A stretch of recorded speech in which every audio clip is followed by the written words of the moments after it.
I feel like everyone has been to a very sketchy carnival. These death traps just spawn when there's any type of break to eliminate the weak. Spring?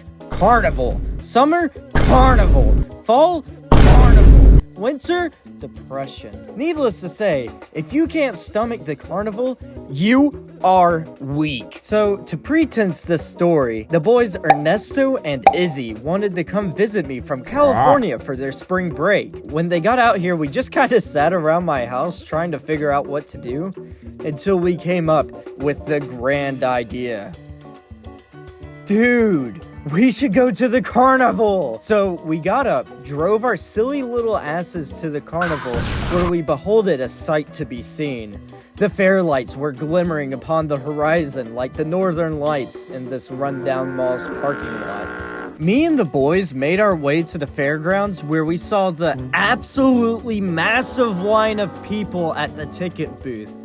Though we waited in line for what felt like an eternity, it was all worth it because we got our unlimited ride wristband. When we received our wristband, the dopamine rushed over our heads. The ticket booth lady was our queen, and we were her knights as she bestowed the holy wristband upon us. We originally were gonna do the most chaotic looking ride there first, but on our way to it, we stumbled upon a funhouse.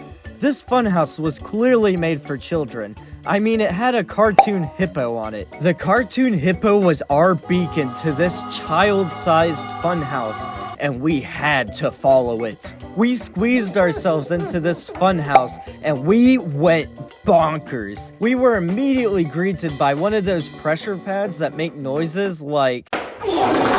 But it was nothing against our sheer power. He ran into the wall just like I did. We turned the corner to spinning poles.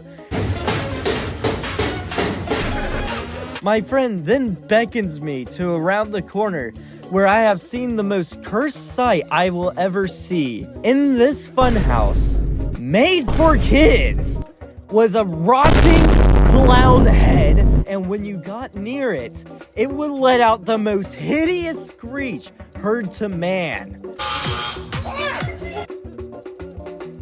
We left this funhouse victorious, though, and set back on our adventure to the original waypoint. Though it didn't last for long. We found the Ferris wheel, which we had to go on. Izzy, being terrified of heights, was pleading to keep making our way and surpass the Ferris wheel, though his cries did him no help. Once the ride started, we managed to make it up the Ferris wheel about a quarter of the way until hearing the world's loudest bang. Ferris wheels because they freak me out. Don't dare. Oh no. Oh hell no. While me and Ernesto were laughing at our doom, Izzy was having a whole stroke. Once we got off the practically Wheel of death? we continued our journey across the parking lot to the main attraction. Though this time, we were presented with a roller coaster.